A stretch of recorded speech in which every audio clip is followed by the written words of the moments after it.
ونستغفره ونعوذ بالله من شرور أنفسنا ومن سيئات أعمالنا من يهده الله فلا مضل له ومن يضلل فلا هادي له أشهد أن لا إله إلا الله وحده لا شريك له وأشهد أن محمدا عبده ورسوله لا نبي ولا رسول بعده قال الله تبارك وتعالى في كتابه الكريم أعوذ بالله من الشيطان الرجيم يا أيها الذين آمنوا اتقوا الله حق تقاته ولا تموتن إلا وأنتم مسلمون يا أيها الناس اتقوا ربكم الذي خلقكم من نفس واحدة وخلق منها زوجها وبث منهما رجالا كثيرا ونساء واتقوا الله الذي تساءلون به والأرحام إن الله كان عليكم رقيبا يا أيها الذين آمنوا اتقوا الله وقولوا قولا سديدا يصلح لكم أعمالكم ويغفر لكم ذنوبكم ومن يطع الله ورسوله فقد فاز فوزا عظيما أما بعد اللهم إنا نسألك علما نافعا ونعوذ بك من علم لا ينفع ومن قلب لا يخشع ومن نفس لا تشبع ومن دعوة لا يستجاب لها اللهم أصلح ولي أمرنا وولاة أمور المسلمين اللهم انصر إخواننا المسلمين في سوماترا في Aceh wa fi kulli makan ya rabbal alamin. Kaum muslimin dan kaum muslimat jamaah Masjid Awwaluddin yang semoga dirahmati oleh Allah Subhanahu wa taala. Alhamdulillah, puja dan puji syukur tak henti-hentinya kita panjatkan kehadiran Allah Subhanahu wa taala atas segala karunia dan nikmat yang tak henti-hentinya Allah Subhanahu wa taala limpahkan dan berikan kepada kita semuanya, yang mana pada kesempatan kali ini, pada momen kali ini, segala puji bagi Allah yang kita sanjung Dia, kita puji Dia, karena Dialah yang memberikan kepada kita taufiknya, hidayahnya, serta keberkahan kepada kita semua. Dan senantiasa pula kita memohon kepada Allah, berdoa kepada Allah untuk mendoakan para pemimpin kita, para pemimpin kaum muslimin, sebagaimana para ulama mendidik kita untuk mendoakan kebaikan untuk pemerintah, bukan hanya sekedar mencela ataupun mencaci, sebagaimana dahulu Al-Imam Fudail bin Iyad rahimahullahu ta'ala pernah mengatakan, "Lau kana li da'watun mustajabatun la ja'altuha lisultan." Apabila aku memiliki satu doa yang dikabulkan, yang diijabah di sisi Allah, maka doa itu akan aku panjatkan untuk sultan atau penguasa ataupun pemerintah. Karena apabila pemerintah atau pemimpin baik, maka insya Allah rakyat pun juga akan merasakan kebaikan-kebaikan tersebut. Apabila pemimpin pemerintah itu lurus, maka negeri ini juga insyaallah ta'ala akan diluruskan oleh Allah Subhanahu wa ta'ala. Maka kita meminta kepada Allah, Allahumma asli wulata umurina, ya Allah perbaikilah urusan para pemimpin kami, wafiqhum lima fihi salahul biladi wal ibad, dan bimbinglah mereka, berikan taufik kepada mereka untuk mengarah kepada hal-hal yang membawa kebaikan bagi negeri dan bagi hamba-hambamu. Dan tak lupa pula kita senantiasa juga mendoakan saudara-saudari kita di Sumatera, di Aceh, dan di daerah-daerah yang lainnya yang akhir-akhir ini tertimpa bencana alam. Dan yang perlu kita pegang juga sebagai seorang yang beriman adalah bahwa musibah bagian dari sunnatullah yang harus kita hadapi dengan keimanan, hadapi dengan kesabaran, dan hadapi musibah tersebut dengan pengharapan terbaik kepada Allah Jalla wa'ala. Dan ketika Allah Subhanahu wa ta'ala berikan keamanan, ketentraman kepada daerah kita, Kuburaya, Pontianak, Kalimantan Barat, maka mungkin sedikit dari kita mengingat doa yang Nabi kita alaihi salatu wassalam ajarkan ketika Nabi mengajarkan doa apabila seorang muslim, seorang mukmin melihat saudaranya tertimpa musibah. Apabila seorang muslim, seorang mukmin melihat saudaranya tertimpa musibah, dan musibah itu berbagai macam, dan musibah yang sedang tertimpa kepada saudara-saudari kita itu sejatinya musibah besar, musibah yang sangat berat. Dan Nabi kita alaihi salatu wasallam mengajarkan sebuah doa yang patut untuk kita amalkan. Beliau mengajarkan kepada kita untuk kita amalkan, alhamdulillahilladzi afani mimma ibtalaka bih. Segala puji bagi Allah Subhanahu wa taala yang telah afani, menyelamatkan saya, memberikan saya afiat, mimma ibtalaka bihi, dari apa yang telah menimpa terhadap dirimu, kepadamu atau kepada engkau. Wa faddalani ala katsirin mimman khalaqa tafdila, dan segala puji bagi Allah yang telah memberikan aku fadilah, memberikan aku karunia, memberikan aku kelebihan berupa keselamatan, keafiatan, ketentraman, ala katsirin mimma khalaqa tafdila, dari sekian banyak makhluk-makhluk Allah yang lainnya yang juga mendapatkan karunia tersebut. Nah, doa ini patut kita amalkan. Tentunya bukan diamalkan, dibaca di hadapan saudara kita yang kena musibah, alhamdulillah begitu ya, bukan. Tapi kita baca untuk diri kita pribadi sendiri, bahwasanya Allah Subhanahu wa taala memberikan kita afiat, Allah Subhanahu wa taala memberikan kita fadilah, memberikan kita karunia, keamanan, ketentraman, keselamatan, bisa beraktivitas pun kalau hujan. Kan kita juga akhir-akhir ini Pontianak Kuburaya cukup deras Allah Subhanahu wa taala berikan hujan, kadang dengan angin yang cukup kencang, tapi alhamdulillah masih Allah berikan keselamatan. Nah, maka daripada itu pujilah Allah Subhanahu wa taala atas karunia tersebut, dan semoga Allah jaga nikmat-nikmat ini dan memberikan kita kemampuan untuk bersyukur. Dan ini momen kita untuk betul-betul banyak bersyukur kepada Allah, ya, betul-betul untuk banyak bersyukur kepada Allah dari nikmat-nikmat tersebut, dan juga momen untuk mengevaluasi kita terhadap iman kita kepada takdir Allah, iman kita kepada takdir Allah yang baik, begitu pula takdir Allah yang buruk di mata kita. Karena takdir dari sisi Allah itu senantiasa baik, takdir di sisi Allah itu senantiasa baik. Tapi hamba, mereka punya sudut pandang sebagai hamba.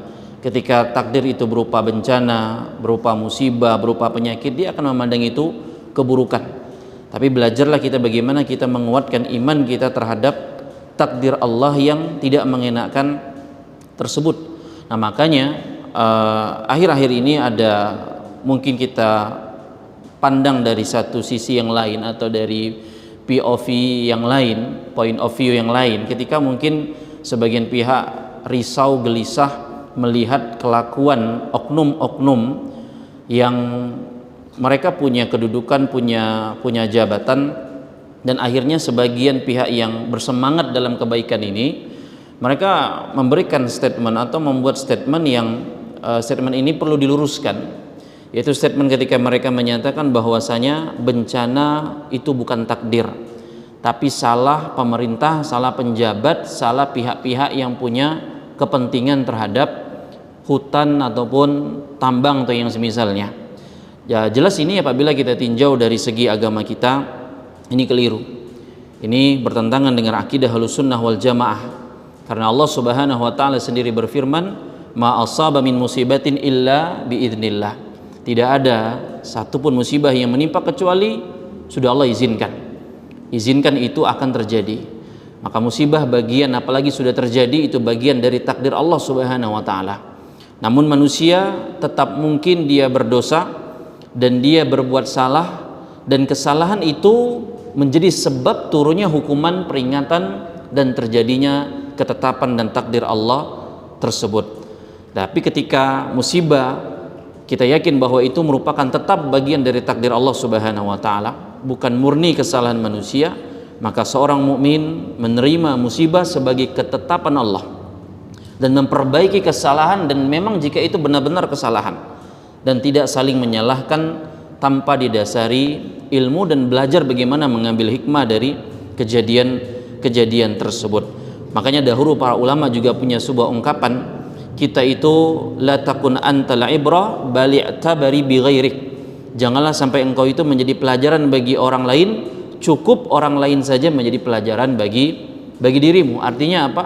Belajarlah dari musibah orang lain agar kita itu tidak diuji dengan musibah yang lebih berat kepada orang lain tersebut. Ya, maka sekali lagi perbanyak bersyukur kepada Allah ketika mendengar orang lain diuji. Kita bersyukur atas nikmat Allah, bukan karena kita meremehkan saudara kita kena musibah. Dan Allah sangat mencintai hamba-hambanya yang pandai bersyukur terhadap kejadian-kejadian yang ada, dinamika-dinamika yang ada dalam kehidupan tersebut.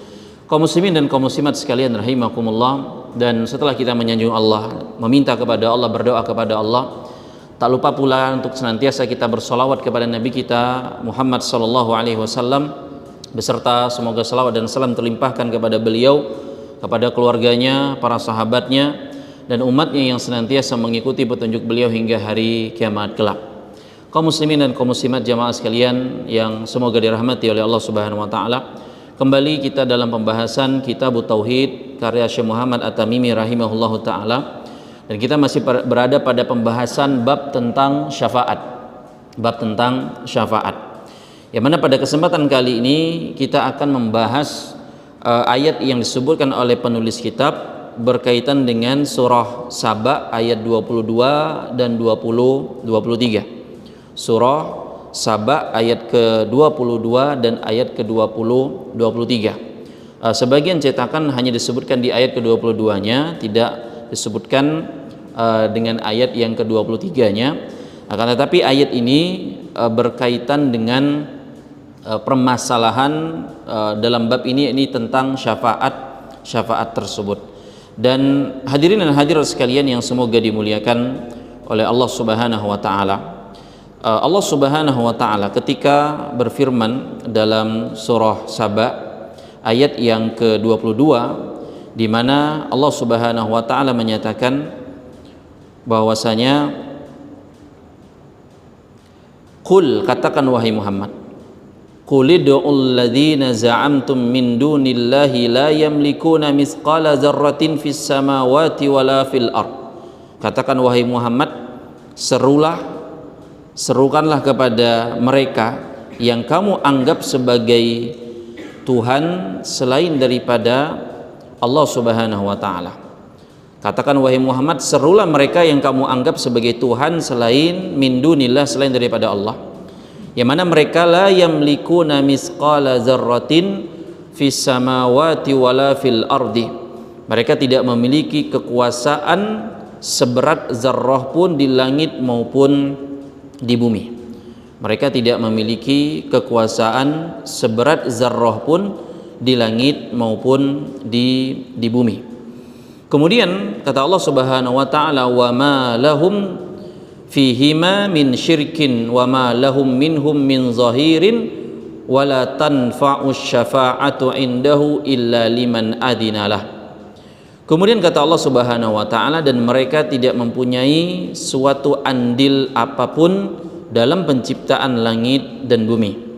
Mereka yang mereka sekutukan selain daripada Allah itu tidak mempunyai suatu andil apapun dalam penciptaan langit dan bumi. Dan bukan hanya itu kata Allah, mereka juga sama sekali tidak ada di antara mereka menjadi pembantu bagi Allah, dan tiada bergunalah syafaat di sisi Allah kecuali bagi yang telah diizinkan oleh Allah untuk memperoleh syafaat tersebut. Nah, hadirin dan hadirat sekalian yang semoga dirahmati oleh Allah Subhanahu wa taala, ayat ini menjelaskan atau menerangkan berkaitan tentang syafaat, atau ayat ini kata para ulama, Allah Subhanahu wa taala sedang menyebutkan perkara yang berkaitan apakah sesuatu atau perkara yang masuk dalam kategori bisa memberikan manfaat. Di sini dalam ayat ini, Quran surat Saba ayat ke-22, di sana Allah Subhanahu wa taala menyebutkan tentang kategori-kategori sesuatu atau pihak ataupun objek yang dia bisa dikatakan memberikan memberikan manfaat. Bisa dia memberikan manfaat. Jadi dalam ayat ini Allah Subhanahu wa taala menyebutkan ketika di bagian qul ud'ul ladzina za'amtum min dunillahi la yamlikuna mithqala dzarratin fis samawati wala fil ardi. Tidak ada makhluk yang mampu memberikan manfaat tanpa izin Allah. Tidak ada satu-satunya yang memberikan manfaat yang hakiki kecuali hanyalah Allah semata. Dan makhluk pun kalau bisa memberikan manfaat ataupun syafaat itu pun dengan izin dari Allah Subhanahu wa taala. Maka kebermanfaatan seseorang adalah ketika dia menjadi sebab turunnya kebaikan yang Allah izinkan, bukan karena kekuatannya. Ini yang perlu kita camkan. Kita ini jadi manusia, jamaah. Dan Nabi SAW pernah menyampaikan dalam hadis yang ma'ruf bahwasanya sebaik-baik manusia adalah manusia yang bermanfaat untuk orang lain. Di antara manusia yang terbaik, manusia yang dicintai di sisi Allah adalah manusia yang bermanfaat untuk orang lain. Nah, kebermanfaatan seseorang itu adalah ketika dia menjadi sebab turunnya kebaikan yang Allah izinkan, bukan sekedar karena kekuatan dia. Nah, makanya dalam ayat ini Allah sebutkan paling tidak ada 4 kategori manusia terkait manfaat tersebut. Apakah dia bisa bermanfaat ataukah tidak? Mereka yang bermanfaat karena iman dan amal solehnya, ini kategori yang pertama. Manusia dikatakan bermanfaat dalam konteks manusia ya. Kita belum bahas kepada bagaimana ketika orang-orang yang menyembah kepada selain Allah menganggap apa yang mereka sekutukan bagi Allah itu punya manfaat. Tapi sekarang kita bahas bagaimana 4 kategori manusia berkaitan bahwasanya manusia ini bermanfaat. Kategori yang pertama adalah mereka yang bermanfaat karena iman dan amal soleh mereka. Ini manusia terbaik. Orang mereka yang beriman dan mereka beramal soleh. Karena Nabi tadi menyampaikan khairun nasi anfa'uhum linnas. Sebaik-baik manusia adalah manusia yang paling bermanfaat bagi manusia yang lain. Ya. Dan sebagaimana contohnya ulama, mereka sangat bermanfaat karena mereka mengajarkan ilmu. Para penuntut ilmu, mereka manusia yang bermanfaat karena mereka menyerap dan menerima ilmu dan menyebarkan ilmu. Kemudian juga para pemimpin, para pemerintah yang adil, yang peduli, jujur, ikhlas, peduli perhatiannya kepada rakyatnya. Pemimpin yang adil adalah diantara 1 dari 7 golongan yang akan mendapatkan naungan Allah di padang mahsyar kelak. Ya, karena jadi pemimpin yang adil itu sulit, jamaah rahimakumullah. Jadi pemerintah itu sulit. Kita ke kanan disalahkan, ke kiri disalahkan. Maju salah, mundur salah. Diekspos salah, tak diekspos salah. Kan begitu nasib jadi pemimpin. Nasib jadi pemerintah. Maka pemimpin yang adil diantara, kalau dia bisa betul-betul adil, khairun nasi anfa'uhum linnas. Jadilah manusia yang bermanfaat. Jadilah dia manusia yang bermanfaat. Jadi ulama, para penuntut ilmu, para pemerintah, pemimpin yang adil, atau pengusaha yang banyak membantu orang. Pengusaha, para pebisnis, para pengusaha yang mereka Allah berikan kelebihan harta, mereka banyak membantu orang. Ya. Dan saya ada dengar donasi yang dibuka rencananya 500 juta untuk saudara-saudari kita di Sumatera dan Aceh itu. Tapi rupanya tembus 10 miliar kalau nggak salah saya itu ya, di website kitabisa.com kalau nggak salah. Subhanallah. Maka semoga dan itu betul-betul teralokasikan dengan sebaik-baiknya kepada mereka tersebut. Maka kalau orang bantu banyak orang ketika dia punya kelapangan tersebut. Ataupun walaupun dia bukan orang yang punya kelapangan harta, atau bagaimana dia menjadi orang yang bermanfaat, dia jadi orang biasa tapi ringan tangan untuk membantu, maka dia juga jadi orang yang bermanfaat. Itu kategori yang pertama. Kategori yang kedua adalah mereka yang manfaatnya terbatas pada diri sendiri. Mereka yang bermanfaat terbatas pada diri mereka sendiri. Artinya mereka tidak mengganggu orang lain, tapi tidak juga memberi kebaikan, gitu loh. Ini level minimalnya seorang mukmin. Ini level minimalnya seorang mukmin. Man lam yanfa' la yadur. Kalau kita tak bisa memberikan banyak manfaat kepada pihak lain, setidaknya jangan beri mudarat. Begitu loh. Kalau kita tidak bisa beri banyak bantu saudara-saudari kita di sana, jaga lisan kita, jaga status kita, jaga statement kita. Begitu loh. Ya, jadi mereka yang manfaatnya terbatas pada diri mereka sendiri karena mereka tidak ganggu orang lain. Dan kategori yang ketiga, mereka yang justru membawa mudarat bagi orang lain. Dan ini jelas manusia terburuk. Al-muslimu man salimal muslimuna min lisanihi wa yadihi. Kata Nabi SAW, seorang muslim adalah orang yang selamat dari gangguan lisan dan tangannya.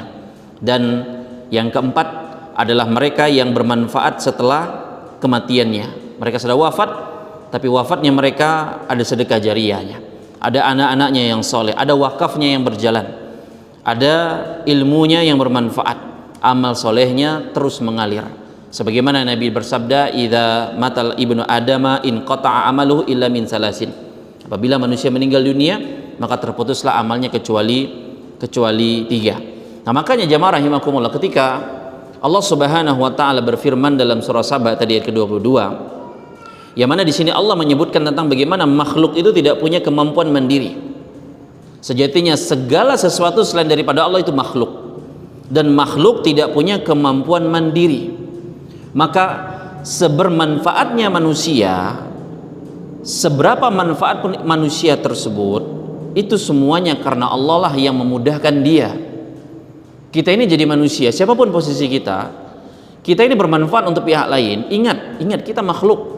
Makhluk itu ketika bisa bermanfaat kepada pihak lain, itu Allah yang mudahkan. Allah yang mudahkan. Makanya dari sini pula timbul sebuah pelajaran, jangan bersandar kepada makhluk. Carilah manfaat hanya kepada Allah, bukan jabatan, bukan harta, bukan popularitas. Itu pelajaran pentingnya. Jangan bersandar kepada makhluk. Carilah manfaat kepada Allah. Carilah manfaat kepada Allah, karena manusia yang paling mulia adalah mereka yang menjadikan sebab turunnya rahmat Allah kepada tempat tersebut, kepada pihak tersebut. Manusia yang paling mulia, manusia yang paling bermanfaat adalah mereka yang menjadi sebab turunnya rahmat Allah. Maka ketika kita bermanfaat, maka jadilah kita ini orang-orang manusia yang menjadi jalan kebaikan, pembuka jalan kebaikan, bukan menjadi sumber mudarat. Dan itu tadi, sebagaimana manusia yang bermanfaat adalah manusia yang senantiasa memperbaiki tauhidnya kepada Allah, memperbanyak amal solehnya, menahan lisan tangannya, dan dia mengoptimalkan potensi diri dia. Siapa dia? Dia pemimpin misalnya, dia pemerintah misalnya, dia pengusaha misalnya, dia ahli ilmu misalnya. Ilmunya, tenaganya, waktunya, hartanya, dia gunakan, dia optimalkan potensi tersebut agar memberikan manfaat kepada pihak lain. Dan kaum muslimin dan kaum muslimat rahimani wa rahimakumullah, ketika Nabi kita sallallahu alaihi wasallam pernah bersabda, la yazalullahu fi aunil abdi maka nal abdu fi auni akhihi. Allah akan senantiasa menolong seorang hamba selama hamba tersebut menolong saudaranya. Dan apabila kita ingin Allah menolong kita, jadilah kita itu orang yang menolong orang lain, jadilah pertolongan bagi orang lain. Jika Allah ingin memudahkan urusan kita, jadilah kita orang yang memudahkan juga urusan orang lain.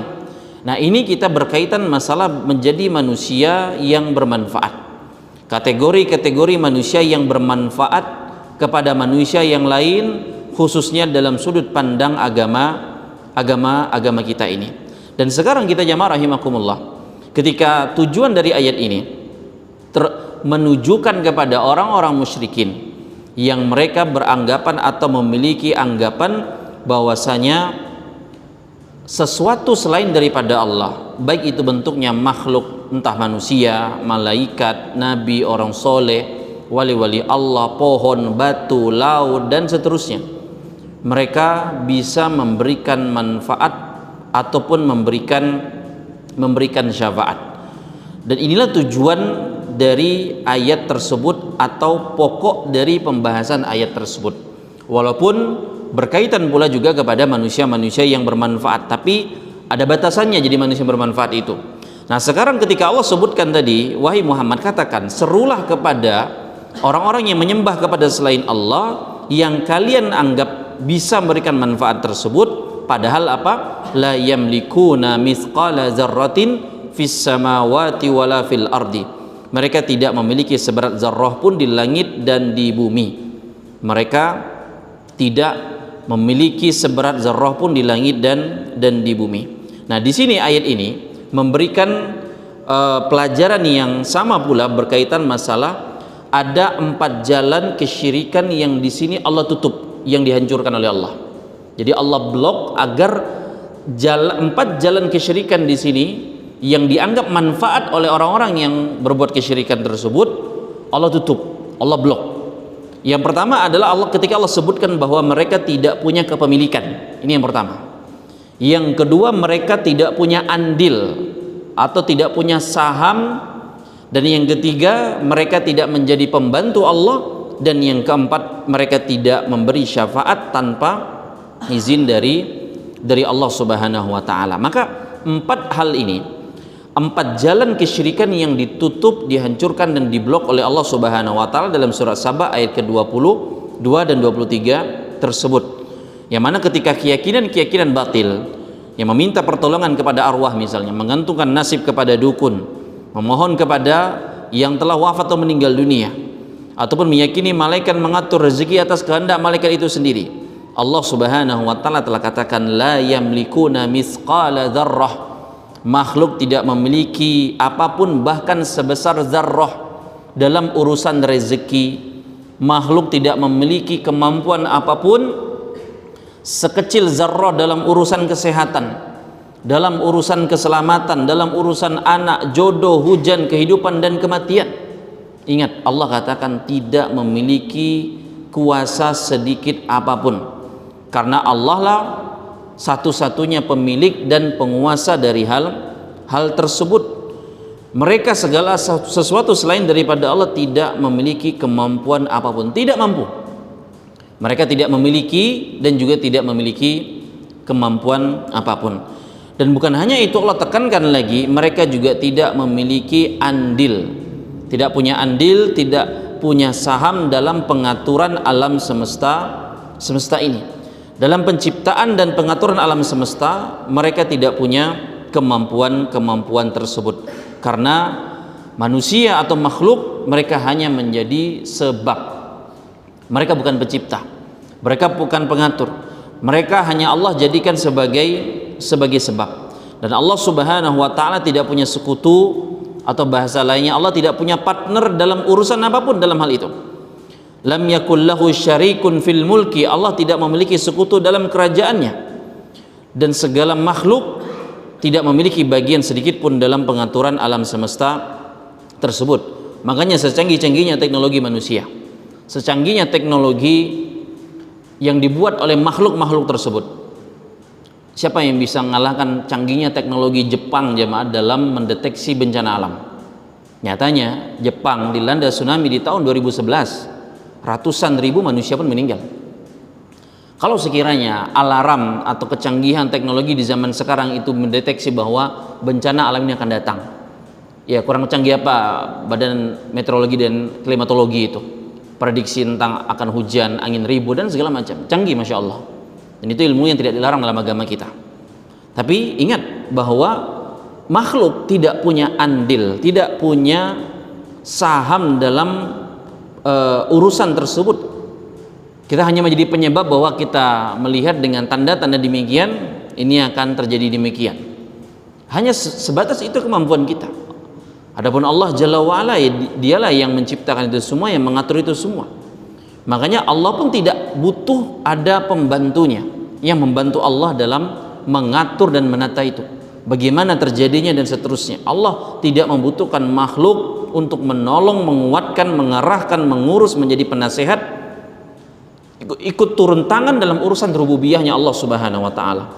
Makanya ada setiap ada bencana-bencana alam, selalu saja ada tempat-tempat yang kadang tidak tersentuh oleh bencana alam tersebut. Entah mungkin musibah kebakaran, musibah tsunami, air banjir bandang dan seterusnya. Mungkin ada musola, ada masjid yang tak tersentuh, yang selamat, yang seakan aliran dari musibah tersebut tidak menjangkau tempat tadi. Allah yang mengatur dari berjalannya air tersebut, barang-barang tersebut, untuk tidak mengenakan ini, tidak mengenakan itu. begitu loh. Dan sisanya makhluk-makhluk Allah hanya menjadi atau melaksanakan perintah. Sebagaimana para malaikat, malaikat itu hanyalah pelaksana perintah Allah, bukan pengambil keputusan bahwasanya ini kena itu nggak kena, ini terjadi itu nggak terjadi. Ya, malaikat hanyalah para pelaksana perintah Allah Subhanahu wa taala. Makanya makhluk tidak punya andil, tidak punya saham upaya untuk dalam ketetapan Allah tersebut. Makanya Allah tidak butuh pembantu, tidak butuh menteri, tidak butuh siapa yang melaksanakan dari hal ketentuan tersebut. Dan makhluk pula mereka tidak memiliki syafaat tanpa izin dari Allah Subhanahu wa taala. Ini pukulan terakhir dalam ayat ini. Allah menutup pintu kesyirikan tersebut melalui yang namanya syafaat atau perantara. Karena syafaat hakikatnya bukan milik makhluk. Syafaat bukan milik makhluk. Bahkan Nabi kita Muhammad sallallahu alaihi wasallam saja tidak akan bisa memberikan syafaat kecuali dengan izin dari Allah Subhanahu wa taala. Nabi kita Muhammad SAW tidak bisa memberi syafaat kecuali telah diizinkan kelak oleh Allah Subhanahu wa taala. Dan jemaah sekalian rahimani wa rahimakumullah, Allah memerintahkan Nabi untuk memberi syafaat, menunjukkan bahwa syafaat bukan haknya Nabi tapi hak keputusan Allah Subhanahu wa taala. Maka makhluk, kita sebagai makhluk, kita harus paham dari ayat ini bahwasanya kita ini tidak memiliki apapun. Ketika kita sadar kita ini tak memiliki apapun, ya, alam ini bukan milik kita jemaah, tanah bukan milik kita juga, kebun bukan milik kita, mau seluas dan seberapa hektar pun besarnya, hakikatnya bukan milik kita, gitu loh. Seakan pergi. Berapa banyak saya lihat itu video-video bencana di Sumatera itu sangat menyedihkan, yang rumahnya, yang kendaraannya kebawa banjir segala macam. Mereka buat caption, buat tulisan bahwa ya rasanya barang itu pergi begitu saja, yang mereka kumpulkan, yang mereka perjuangkan habis begitu saja. Dan ini seharusnya kita pelajari dalam segi tauhid bahwa kita ini tak punya apa-apa di dunia ini, tidak memiliki apapun. Dan ketika kita sadar bahwa kita ini tak memiliki apapun hakikatnya jemaah, kita pun tak bisa memberi, maka di situ pelajarnya mintalah kepada yang maha memberi tersebut, yang maha memberikan rezeki tersebut, yang maha menguasai alam semesta ini. Dan kita ini juga tidak punya andil dalam pengaturan alam ini jemaah rahimakumullah. Secanggih apapun kita, sekuat apapun kita, kita tidak punya andil dalam pengaturan apapun itu. Makanya kita bukan artinya menjadi seakan antek-anteknya pemimpin atau pemerintah ya gitu ya. Saya ingin meluruskan saja ketika tadi statement yang menyatakan bahwa ini kesalahan kebijakan pemerintah, penjabat atau para konglomerat yang mungkin illegal logging hutan atau kayu dan seterusnya. Iya, itu merupakan bagian dari sebab terjadinya masalah, begitu loh, kayak kita pungkiri. Cuman kita sekali lagi nggak bisa mengingkari ketetapan dari terjadinya keburukan ini. Tapi ingatlah bahwa negara sekelas Jepang yang mereka sangat tertata, sangat rapi, jangan tertata jamaah, kaum muslimin di Jepang itu, ada yang tahu apa? Nguburin jenazah saja sulit. Kenapa? Karena takut pencemaran ini, tanahnya tercemar. Jadi kaum muslimin di Jepang itu sulitnya minta ampun untuk dapat izin boleh dikuburkan. Sulit jamaah. Kenapa? Karena di sana memang saking terjaganya ekosistem alam, pepohonan, ya, dan teknologi mereka juga canggih dalam mendeteksi ini begini, ini begitu dan seterusnya. Sangat dijaga struktur tanah dan tumbuhan di sana itu. Tapi itu tadi, kalau Allah sudah berkehendak, karena dialah Allah yang punya andil dalam pengaturan alam ini. Tsunami yang terakhir mereka alami di tahun 2011 itu, ya, yang akhirnya membuat kebocoran pembangkit listrik mereka, tenaga nuklirnya bocor, ya, radiasi dari uraniumnya itu bocor hingga subhanallah. Jadilah daerah Fukushima ya, seingat saya. Fukushima itu daerah mati. Semua penduduknya ngungsi, gak bisa tinggal itu karena radiasinya tinggi. Ya, radiasinya tinggi. Maka kita ini mau sehebat apapun, secanggih apapun, yang punya alam semesta ini Allah tabaraka wa taala. Kalau Allah sudah berkehendak, kita nggak bisa menentukan ya, Pak. Kita nggak bisa menentukan. Dan ingat, Allah ketika menentukan itu terjadi, Allah tak butuh pembantu. Allah tidak butuh pembantu. Maka tidak bisa menolong kecuali kita pun bisa mencegah hanya sebagai sebab, meminimalisir, menyelamatkan diri dan seterusnya. Maka kembali lagi kepada poin pokok dalam pembahasan ini, tidak punya syafaat, seorang tidak akan mungkin bisa memberikan syafaat kecuali dengan izin dari Allah Subhanahu wa taala. Maka poin besarnya, poin pentingnya di sini kita diajarkan, dididik bagaimana bergantung kepada selain Allah adalah harapan yang sia-sia. Orang kalau ngomong PHP, ya sering orang kalau dalam berdagang biasanya gitu ya, jual beli mobil kah, motor kah, rumah kah, tanah ataupun apa macam-macam gitu ya. PHP, jangan PHP, jangan hawa katanya gitu ya. Jamaah, betapa banyak orang dalam kehidupannya bergantung kepada selain Allah, padahal ketergantungan dia kepada selain Allah itu adalah harapan yang sia-sia. Demi Allah, kita kalau hidup selalu bergantung kepada selain Allah, itu harapan yang sia-sia. Dan celakanya lagi, itulah merupakan pintu kesyirikan jika digantungkan dalam perkara yang itu mutlak hanyalah milik Allah Subhanahu wa taala. Maka ketika kita sebagai orang beriman, hati kita yakin bahwasanya hanya Allah lah yang memberikan manfaat. Kita manusia, kita akan merasakan yang namanya lapar. Ya. Terus kalau udah lapar pasti harus apa? Makan gitu kan ya. Makan bergizi gratis ya gitu. Makan, tapi ingat jamaah, makan itu hanyalah sebab, tapi yang buat kenyang adalah Allah Subhanahu wa taala. Karena betapa banyak orang makan tidak kenyang-kenyang. Kadang makan pun kurang lagi nggak dapat rasa kenyangnya itu. Tapi lihatlah para ulama, kadang makan sejumput, 2 jumput kenyang bagi mereka. Cukup kebahasa mereka itu menegakkan pinggangnya, menegakkan tubuhnya. Tapi kita makan sebakul, 2 bakul, 3 bakul tak kenyang-kenyang. Karena kadang yakinnya kita itu terhadap Allah, zat yang dialah yang memberikan setiap makan itu keberkahan, memberikan rasa kenyang tersebut, rasa nikmat makan tersebut walaupun cuma nasi sama minyak sama garam misalnya, gitu kan ya. Nah maka ini yang harus kita pegang dalam hidup ini. Dokter itu hanya sebab, tapi kesembuhan itu dari Allah Subhanahu wa taala. Ya, bisnis, usaha yang kita laksanakan itu sebab, karena Allah yang menentukan rezeki itu akan kita dapatkan. Maka sekali lagi jangan minta-minta, berharap dan mengharapkan manfaat dari perkara-perkara, apalagi hal-hal gaib kepada makhluk, lebih-lebih lagi kepada minta perlindungan kepada jin, kepada perkara atau ritual-ritual yang meminta kepada penjaga gaib, memanggil arwah-arwah yang tidak dibenarkan. Dan ingatlah bahwa Nabi kita dan para nabi dan para rasul senantiasa mengajarkan ucapan yang luar biasa, hasbunallahu wa ni'mal wakil. Cukuplah Allah sebagai pelindung dan dialah Allah sebaik-baik wakil, yang mewakili kita, yang melindungi kita, dan maju yang paling pertama ketika hambanya ini betul-betul terdesak. Dan itulah doanya Nabi Ibrahim ketika dilemparkan di dalam tumpukan api.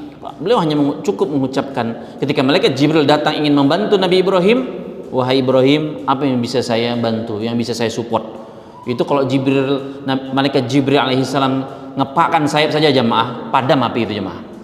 Sampai-sampai dalam riwayat tidak pernah ada api yang dibangun, dinyalakan di zaman itu yang paling besar nyalanya, kecuali nyalanya api yang untuk membakar seorang hamba yang bernama Ibrahim alaihissalam. Bayangkan, saking raja pada saat itu ingin menghabisi Nabi Ibrahim, dia buat api sebesar-besarnya. Tapi nyatanya Nabi Ibrahim pun tak terbakar, tak mati, tak celaka.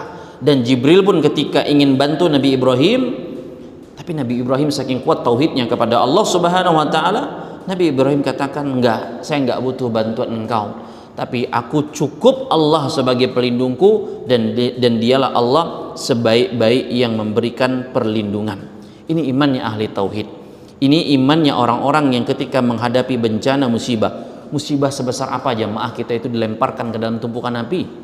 Itu betul-betul, dan bukan hanya dilemparkan, diikat dan ditumpukkan dengan kayu-kayu bakar tersebut, dinyalakan api. Dan bagaimana Nabi Ibrahim mengajarkan, hasbunallahu wa ni'mal wakil. Cukup Allah itu sebagai pelindung. Ucapkan ini ketika kita terutama dalam menghadapi perkara-perkara yang darurat, perkara-perkara yang kepepet. Dan saya yakin bahwasanya banyak saudara-saudari kita ketika mereka betul-betul dalam menghadapi bencana, dalam musibah, apalagi yang mencekam, Ya, hal-hal yang bencana alam itu mencekam jamaah. Nggak ada yang nggak mencekam kalau ngelihat hal kayak gitu. Ya, ngelihat air yang besar, angin yang kuat itu mencekam. Dan itu bukan belum kiamat kubro. Ya, kalau orang mungkin mengatakan itu kiamat sugro, kiamat kecil, tapi kematian itu kiamat kecil kata para ulama. Ya, barang siapa kata para, seperti Imam Nukatsir menyampaikan bahwasanya man matat qamat qiyamatuhu, barang siapa yang meninggal dunia mati kiamatnya telah dimulai. Kiamat kecilnya telah dimulai, belum kiamat besarnya yang kelak di akhir zaman yang sebagaimana umumnya kita dengar hari kebangkitan tersebut. Tapi kiamat-kiamat kecil yang kadang berseliweran di sekitar kita. Kita lihat korban saudara-saudari kita di Sumatera Aceh itu sudah tembus 700, dan yang kemungkinan mungkin bisa bertambah lagi ketika pencarian masih terus berlanjut. Masih banyak keluarga-keluarga yang mencari keluarganya yang lain yang terbawa arus dan segala macam. Korban terus bertambah, dan betapa banyak kita melihat kejadian-kejadian yang kadang juga luar biasa. Seorang anak yang dapati ibunya yang memakai mukena, yang mungkin ibunya pada saat itu sedang berusaha ibadah, sholat, dan petuah ulama ketika menyebutkan barang siapa man asya ala syai'in mata alaih, barang siapa yang hidup dengan suatu kebiasaan, Allah akan wafatkan dia dengan kebiasaan tersebut. Wafatkan dalam keadaan ketika dia mau ibadah, dia mau sholat, dia pakai menutup auratnya dan seterusnya. Subhanallah, hal-hal seperti ini dan kejadian-kejadian seperti ini itu banyak memberikan hikmah dan memberikan pelajaran, terutama perkara yang berhubungan dengan akidah dan ketauhidan kita kepada Allah tabaraka wa taala. Maka ini pondasi dalam hidup kita tersebut jamaah sekalian rahimakumullah. Tidak bisa kita remehkan atau kita pandang sebelah mata, dan sepatutnya ini mengetuk hati kita, bukan hanya untuk senantiasa terus menerus mendoakan saudara-saudari kita tersebut. Demi Allah itu sulit orang yang pernah hidup dalam masa-masa bencana alam, bencana kerusuhan itu nggak nyaman. Demi Allah nggak nyaman, sulit, nggak enak, nggak nyaman, makan terbatas. Kalau kita mungkin kemarin dengar saudara-saudari kita di Palestina, di Gaza, di Rafah, atau belum lama ini di Sudan, itu lebih mencekam lagi, bunuh sesama sebangsa mereka, sesama umat Islam pula, karena beda pandangan politik, beda kubu, akhirnya saling bunuh satu dengan yang lainnya. La haula wala quwwata illa billah. Itu sangat mencekam pula. Ya, maka hal-hal seperti itu kita perbanyak bersyukur kepada Allah ketika kita hidup di tempat yang tentram, tempat yang aman, dan tidak menjadi daerah-daerah yang mungkin juga rawan bencana alam. Walaupun kalau Allah berkehendak nggak kita masuk dalam bencana alam daerah-daerah yang ada gempa bumi atau istilah ring of fire itu ya. Daerah-daerah seperti Pulau Sumatera, Jawa itu kan memang dalam konturnya nggak sebagaimana kita di Kalimantan, memang nggak sama. Ya, tapi ingat bahwa Allah kalau berkehendak, hal-hal yang kadang nggak kita pikirkan pun akan terjadi. Dan itulah yang dirasakan oleh umat-umat terdahulu. Ketika mereka membangkang Nabi dan Rasulnya, mereka menganggap bahwa mereka baik-baik saja, mereka kuat, mereka gagah, mereka hebat. Nah, tapi ingat Allah Subhanahu wa taala tak diam. Akhirnya mereka tinggal kisah, tinggal cerita, tinggal peninggalan. Ya, Firaun dengan peninggalannya, kaum Samud dengan peninggalannya, pahatan-pahatan batunya, yang sampai hari ini kita bisa ngelihat dan menjadi gambaran bahwa sebegininya umat-umat terdahulu membangun, meninggalkan dinasti mereka, meninggalkan warisan mereka, legasi mereka. Tapi rupanya itu menjadi sebuah pelajaran besar bagi kita yang umat yang hidup di zaman pada saat ini. Maka jamaah sekalian rahimani wa rahimakumullah, bergantunglah kepada Allah. Sandarkan lahir batin kita itu kepada Allah Subhanahu wa taala dalam setiap langkah dan perbuatan kita. Dan itu tercerminkan dalam doa yang Nabi kita ajarkan setiap kita keluar rumah. Bismillahi tawakkaltu 'alallahi la haula wala quwwata illa billah. Karena kita keluar rumah itu tidak ada yang pernah berpikir apa jemaah. Ya, dan juga di antara Masya Allah banyak video-video yang tersebar dari bencana di Sumatera itu, ada orang yang baru melewati satu jalan ini divideokan sama dia lagi nyaman-nyamannya melihat pemandangan yang indah. Tak lama dari video itu dia bilang subhanallah, dah jadi lautan, jadi air bah yang lewat dengan cepatnya dan mengerikannya. Sebegitunya jemaah. Pernah kita terpikir nih jalan Sungai Durian, jalan arteri Subadio, lancar-lancar saja kita lewati. Pernah terpikir untuk terjadi apa? Nggak akan pernah orang berpikir demikian. Dan itu yang dirasakan oleh saudara-saudari kita tersebut.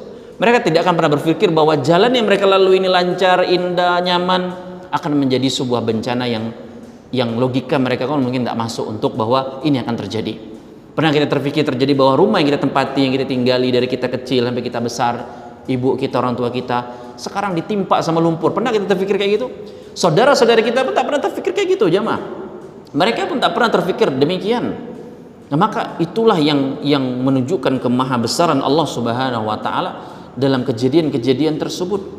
Maka sekali lagi kuatkan ketergantungan kita kepada Allah Subhanahu wa taala dalam segala hal. Kita belajar, kita bermajelis ilmu. Jangan pikirkan orang yang nggak hadir gitu, orang yang tak belajar. Kita yang belajar bagaimana agar kita belajar itu bermanfaat. Ilmu itu berguna, ilmu itu diamalkan, ilmu itu membuahkan rasa takut kepada Allah Subhanahu wa taala. Itu yang terpenting. Kalau mungkin saudara-saudari kita yang mungkin masih malas atau futur dalam belajar agama, doakan agar mereka kembali kepada agama Allah tersebut, agar mereka kembali semangat tersebut.